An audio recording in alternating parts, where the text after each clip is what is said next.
Tasavvur qiling, 44 milliard dollarga siz kompaniya sotib olyapsiz, lekin bu pullarning katta qismi sizniki emas. Qizig'i, bu Elon Muskning Twitterni sotib olish hikoyasi. Bu oddiy bitim emas, bu katta moliyaviy o'yin. Bugun shu haqida gaplashamiz, ya'ni Elon Muskning Twitterni sotib olish ortidagi o'yinlari va Twitterni sotib olishdan maqsadi.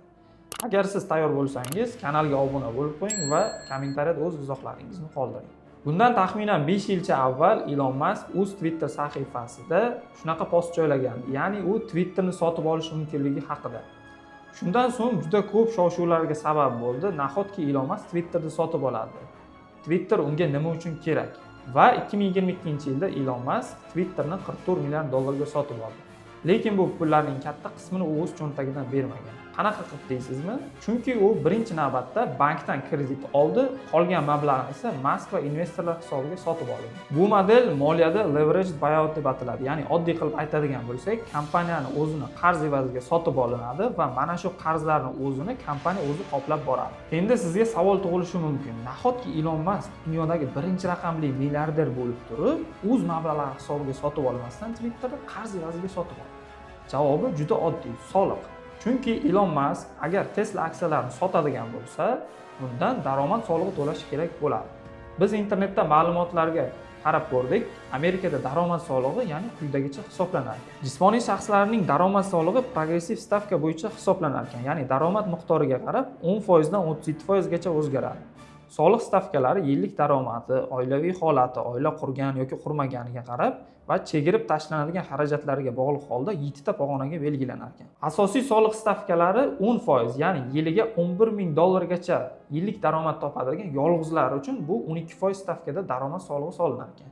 12, 24, 32, 35% miqdordagi daromad solig'i bu o'sha yillik daromad o'sishiga qarab to'lab borilar ekan va eng oxirgisi va maksimali 37% tashkil qilar ekan.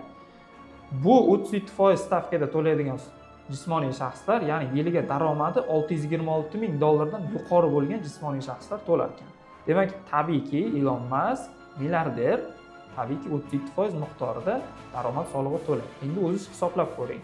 Elon Musk Tesla aksiyalaridan 50 milliard dollarga yaqin aksiyani sotganida 37% qancha bo'ladi?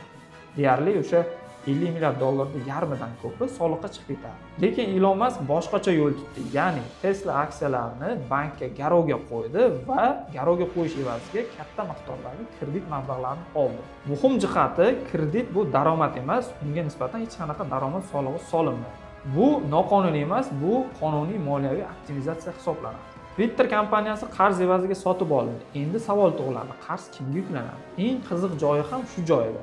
Qarzning katta qismi kompaniya o'ziga yuklandi.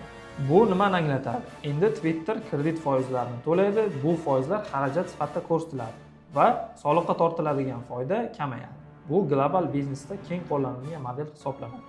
Twitter sotib olingandan keyin muammolar boshlanadi. Ya'ni Elon Musk Twitterda xarid qilgandan so'ng ko'plab yirik brendlar platformani tark etadi. Chunki Twitterning asosiy daromadi reklamadan edi. Shundan so'ng qarz bosimi kompaniyaga nisbatan kuchayadi va kompaniya moliyaviy jihatdan qiynaladi. Twitter endi oddiy ijtimoiy tarmoq emas edi. Elon Musk Twitter sotib olgandan so'ng uni X ga aylantirdi. Ya'ni Elon Muskning rejasiga ko'ra u to'lov tizimi, kontent platforma, ijtimoiy tarmoq bo'lishi kerak edi. Ya'ni Everything App, barcha xizmatlar bitta platformada jamlangan universal ilova edi. Elon Muskning bu harakati oddiy xarid emas edi. Bu risk, strategiya va qarz kombinatsiyasi edi. Agar u muvaffaqiyatli bo'ladigan bo'lsa, tarixdagi eng yirik muvaffaqiyatli strategiya va rejalardan biri bo'ladi. Agar muvaffaqiyatsizlikka uchrasa, bu juda katta xato bo'ladi. Sizningcha nima deb o'ylaysiz? Elon Muskning bu xatti-harakatlari aqllimi yoki xatomi? Kommentariyada albatta o'z fikrlaringizni qoldiring.